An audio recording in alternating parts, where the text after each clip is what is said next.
Your Majesty, a new building is complete. I'm melting! My ambition has paid off. Sovereign, your marketplace now serves you better. Have you ever considered how disempowering it would feel to be a ruler in a fantasy world? If yes, I have just the game for you. Let's take an in-depth look at Majesty. Majesty, the Fantasy Kingdom Sim. It's an RTS developed by Cyberlore Studios and published by Hasbro Interactive back in the year 2000. But trust me, this game is unique in the entire realm of RTS titles, because here's the twist. You cannot control your units, at all, not even a polite shove in the right direction. You can bribe them with gold to maybe, possibly, hopefully motivate them to move somewhere, but that's about it. Playing this game, I often feel strangely powerless, despite the fact that I'm supposedly the ruler of the realm. When you think about it, the player isn't really a king, more like a slightly overwhelmed permit issuer and part-time zoning planner. But don't get me wrong, I'm not throwing shade at the game for daring to deviate from the RTS norm. Quite the opposite. It's refreshing, weird, and above all, wildly engaging. One mechanical change completely transforms the relationship the player has with the game. It still is an RTS, but it feels like an RTS that read the rulebook, set it on fire, and built something entirely new from the ashes. This will be a fun deep dive, I can already tell. Probably a bit shorter than my usual stuff, but I hope you enjoyed it nonetheless. There will be minimal spoilers, though honestly giving spoiler warnings for Majesty feels a bit superfluous. The story exists, technically, but it's not exactly the main attraction. But before we dive back in, a tiny public service announcement. I would immensely appreciate it if you'd like the video, to leave a comment, share it, or otherwise poke the YouTube algorithm with a stick on my behalf. My videos tend to get buried somewhere in the deep, mossy caverns of the platform, and any engagement helps me climb out. Plus, I read all your comments and try to reply to most of them. And if you'd like to support me directly, that's amazing too. Thank you. Alright, PSA over, now back to Majesty. As I already mentioned, the story in Majesty is, well, not exactly the star of the show. There isn't an overarching plot tying everything together. Instead, each mission sits in its own little box with its own little circumstances, like a collection of slightly unhinged fantasy dioramas. You're given one big map with a whole bunch of scenarios to choose from. And, helpfully, each mission is labeled with its difficulty. And believe me, you will want to start with the beginner ones. This game does not mess around. These labels are not decorative. If you consider yourself an RTS expert and march straight into a hard scenario, prepare to have your royal ass handed to you within the first 5 minutes. The likelihood of total annihilation is extremely high. It's best to dip your toes into the mechanics before diving into your doom. Each scenario comes with a short intro to give you a bit of flavor, and it's delivered by your royal advisor, voiced by George Ledoux. Sorry if I butchered the name. His performance adds so much charm, the voice fits perfectly, and what's more, it has a distinct Sean Connery vibe. When I played this game as a kid, I genuinely thought it was Sean Connery. Here's a small sample so you can judge for yourself. Mighty leader, forgive this intrusion, but a terrible presence has visited our castle. A demon! He claims he's here to collect on a debt owed to him by your mother. Can this be true? Maybe it's the accent? I don't know. What I do know is that I absolutely love this voice work. There are also the unit voice lines, but I'll save those for later when we get to recruitment. First, let's talk about the main mechanic of any RTS game, or rather, the one that isn't here, controlling your units. This one little twist to the classic RTS formula is strangely disempowering.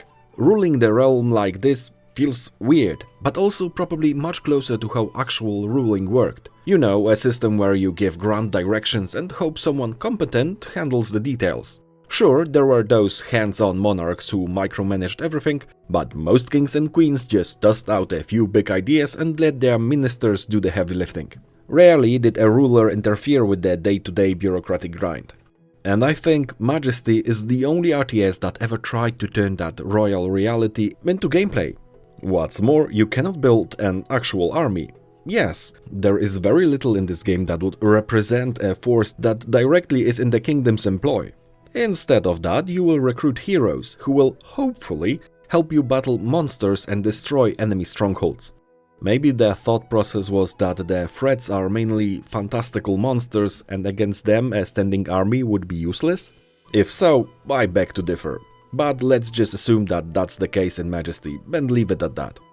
You basically rely on a hero-based defense and attack force that just doesn't take orders from you. It can feel oddly frustrating not to have direct control over your units, but that's exactly the charm of the game. You're forced to work with what you've got and create clever incentive and reward systems to make your kingdom prosper. And when I say you have no direct control, I mean none. Not even the builders listen to you. Everyone in your realm just does their own thing. Tax collectors wander from house to house. Builders hammer away at damaged or new buildings. Guards heroically throw themselves at monsters. And the heroes? Oh, the heroes do whatever they feel like. They're like free electrons in a chaotic lab experiment, bouncing all over the place, doing absolutely everything except what you want them to do. You'll watch them stroll merrily past a monster nest while humming a tune, completely ignoring the danger you desperately want them to handle. At first, this is infuriating. I was this close to uninstalling the game, but I'm glad I didn't, because despite the apparent madness, there's a method to it.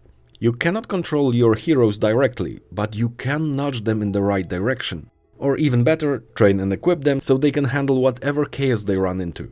It's kind of like raising a child, except your kids are heavily armed, armored, and greedy. But hey, that's parenting in Majesty.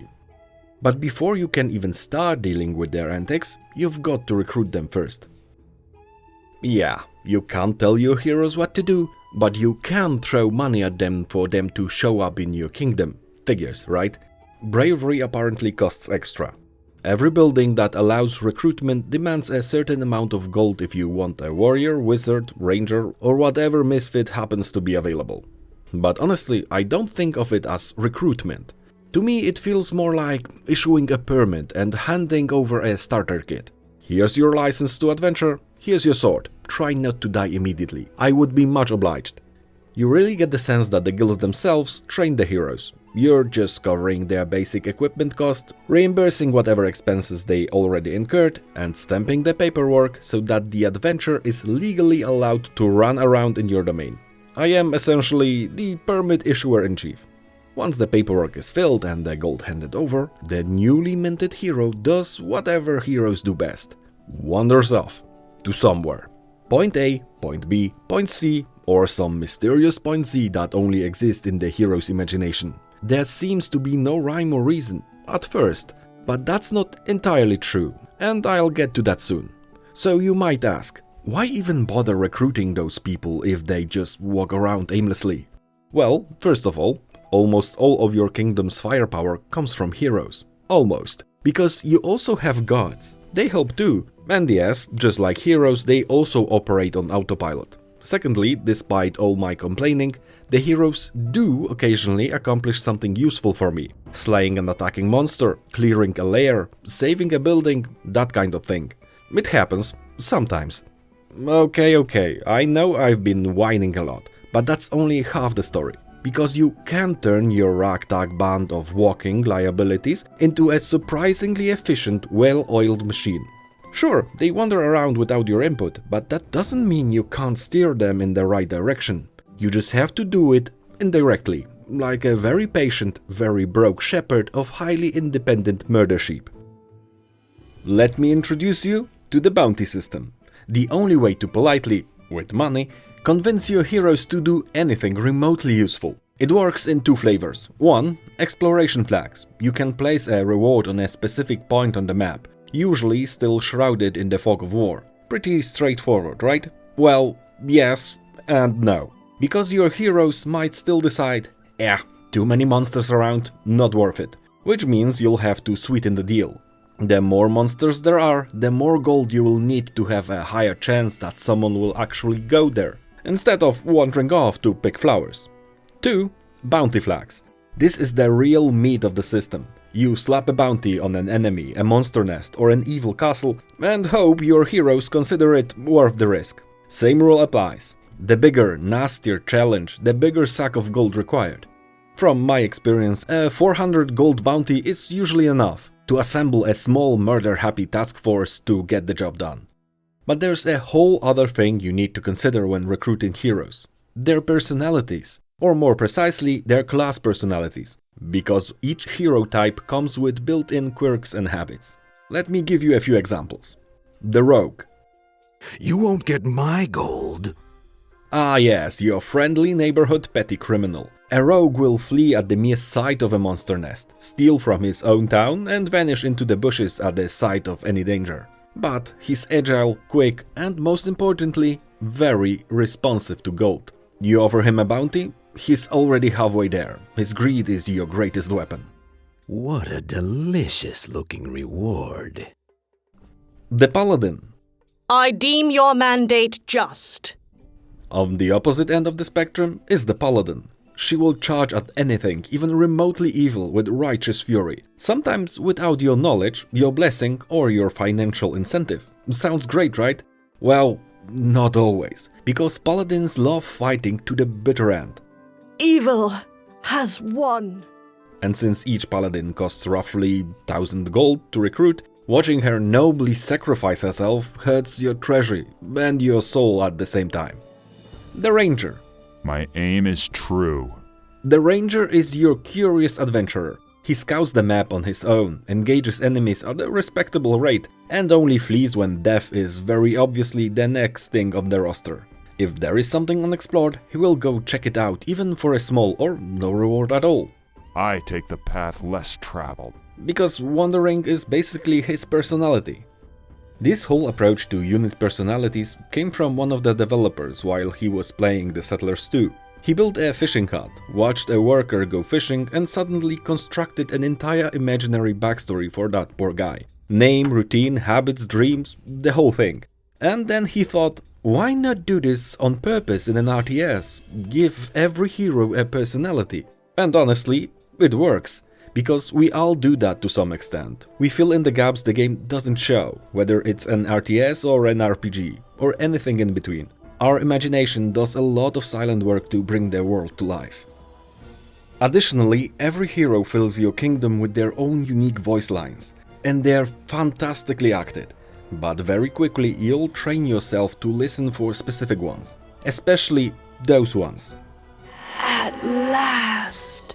Leave my gold alone.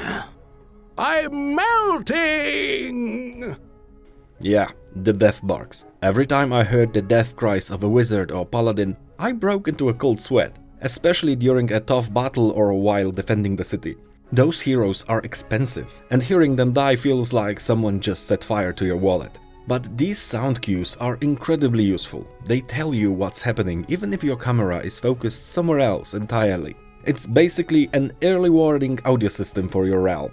And you will be on the lookout, especially for the death barks. Because losing a hero doesn't just mean losing the gold you invested in their recruitment. The real tragedy is losing all the experience they've accumulated. Each hero levels up as they adventure. Higher level heroes hit harder, survive longer, and generally act like competent adults rather than confused tourists with weapons. So losing a level 8 or level 10 hero is a huge blow, sometimes one you can't easily recover from. Getting a hero to such a high level can be surprisingly difficult. You'll get very protective of your elite champions very fast, hovering over them and helping in any way you feasibly can. Meanwhile, losing a level 1 to 4 hero hurts way less. You can replace them with fresh recruits as long as you have the gold. But a high level hero, no amount of gold can bring back the time and battles they survived. And that brings me neatly to the one and only way you can have a direct impact on your heroes and the monsters threatening your kingdom: spells. Assuming direct control. Spells are at the disposal of the sovereign, which in this case means you. You can fling magic anywhere you want, so long as it's within the range of your wizard towers. And we are not just talking arcane wizard spells here, there are also cleric style spells with much wider reach. The important part is, You can cast them whenever and wherever you want, provided you have the range and the gold. And trust me, these spells will cost you an arm and a leg, maybe even a kidney on the weekends. But the utility you get out of them is absolutely ridiculous. You can resurrect a properly leveled hero if they fall in battle, zap monsters and buildings with direct damage, or drop various buffs and debuffs that can completely change the tide of a fight. One such debuff once allowed me, or rather a single warrior and a healer, to beat the toughest monster on the map. And believe me, that is no small feat. Just be careful, you'll burn through your treasury very quickly if you cast spells willy-nilly, and gold is often painfully scarce. Using spells sometimes made me feel less like a monarch and more like a minor god hovering over the world, sort of like in Black and White, another old classic. Though in this case, I'd be a deity whose sacred commandment isn't prayer or purity, but keep the kingdom's coffers full. Honestly, the official religion of my realm might as well be taxation. And to tax anything, you need one crucial thing: profitable buildings, which brings us to the second pillar that Majesty stands on: base building and gold acquisition.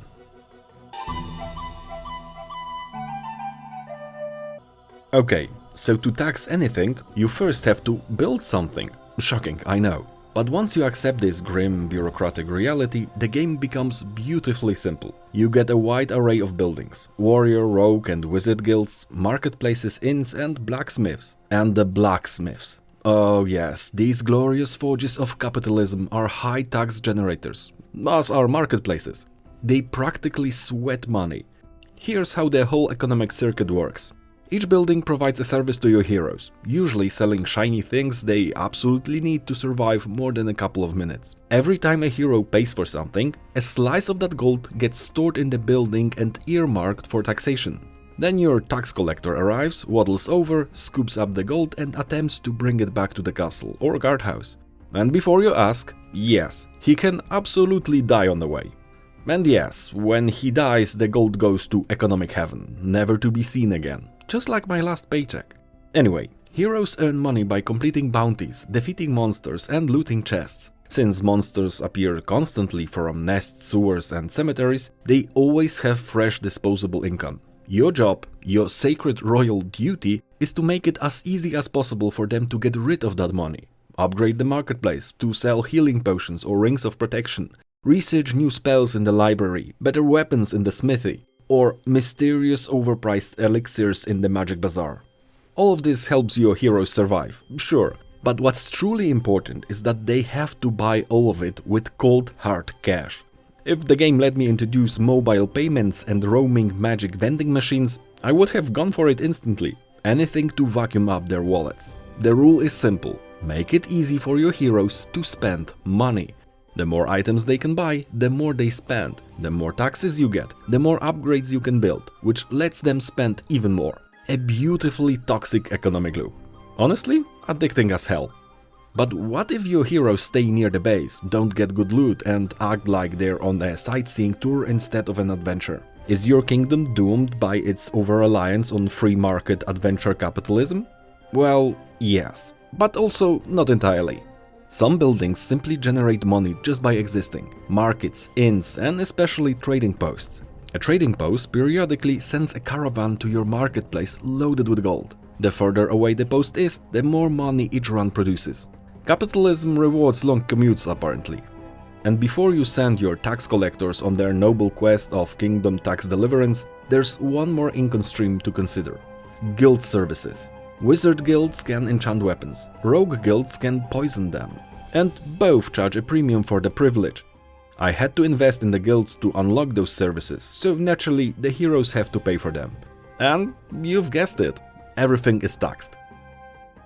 Actually, it pays, in more ways than one, to pay close attention to what each building does. Because very often, aside from the obvious utilities, buildings hide bonus features baked right in, like the enchanting or poisoning services I already mentioned.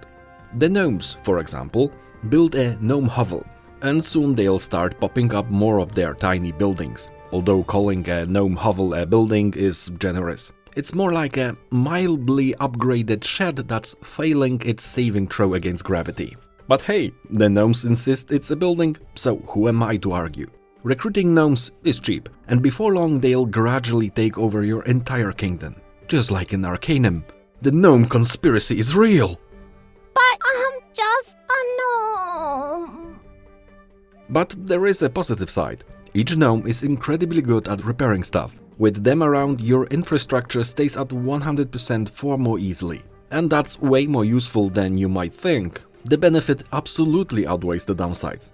Another example. If you build a Temple of Dauros, it not only unlocks new heroes and a handful of useful spells, but also allows you to recruit paladins directly from the warrior guild. A nice little divine loophole. Or this. Having both an elven bungalow and a rogues guild will eventually spawn a gambling hall in your kingdom. A place where heroes can throw away money even faster than usual, which, as we established, is great for business. Well, that is what I initially thought. The truth is that herein lies another little surprise. You see, this building is considered an embassy, so in the game's parlance, that means that you simply can't tax it, which is scandalous. This simply shouldn't be allowed. So yes, it will drain my heroes' resources as well as time, and I will not get anything from it. Be wary of such buildings. They are the bane of your kingdom. Funnily enough, these are mostly tied to elves somehow, which makes me suspect another conspiracy. The elvish Majesty conspiracy. But the gambling hall has at least an ability you can exploit to some extent. It allows you to, well, gamble. It can sometimes generate large sums of gold, especially if you save scum. But at this point you could just as easily use cheats. The result would be the same and much faster. There are many such hidden synergies in Majesty, and uncovering them is absolutely worth it. Your kingdom's economy and your inner min-maxed gnome will thank you.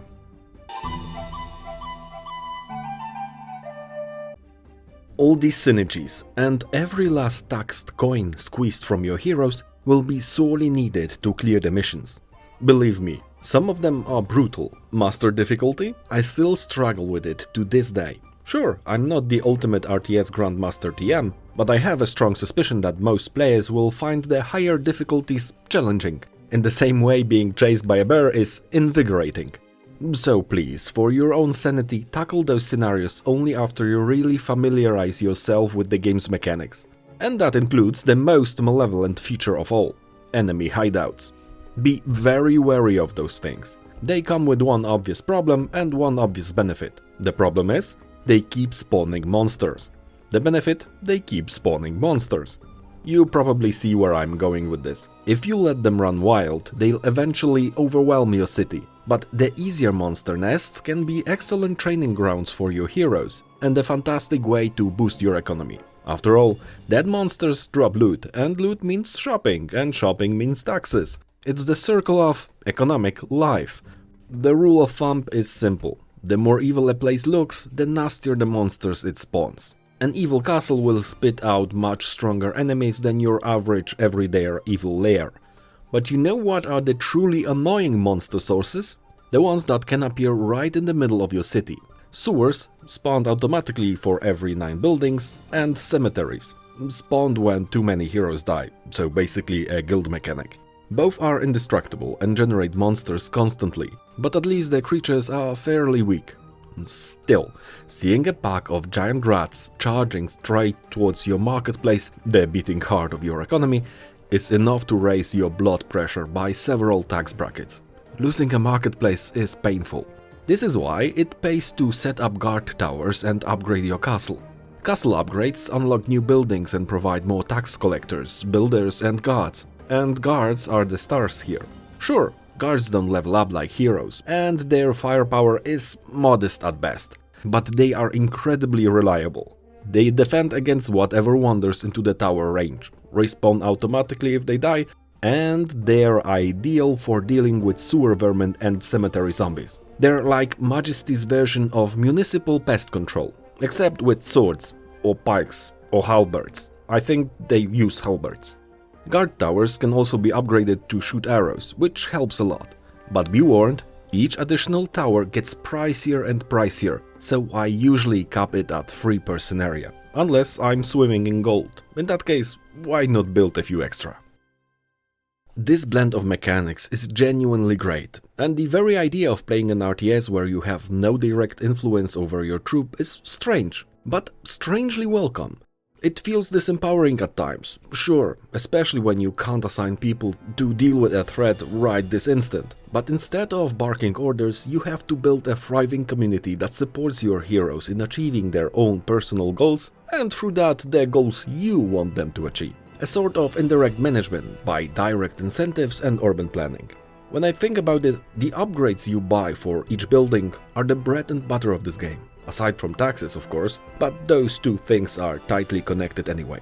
Each upgrade you purchase gives the same kind of satisfaction as a level up in an RPG. It just tickles the brain in the right way. And the idea that these upgrades will translate into actual, tangible help for your heroes is just icing on the cake. If you haven't played Majesty, give it a spin, it's absolutely worth it. There is even a Majesty 2, though I have no idea how good or bad it is. And it was made by a different studio, I believe. Either way, the original Majesty is probably dirt cheap on Steam or GOG, and if not, it will almost certainly go on sale sooner or later. So if you enjoy RTS games with a different twist, definitely give it a try. That is all. This is probably the shortest video on my channel by far. Anyway, thanks for listening this far. Take care, and perhaps we'll see us in the next in-depth look.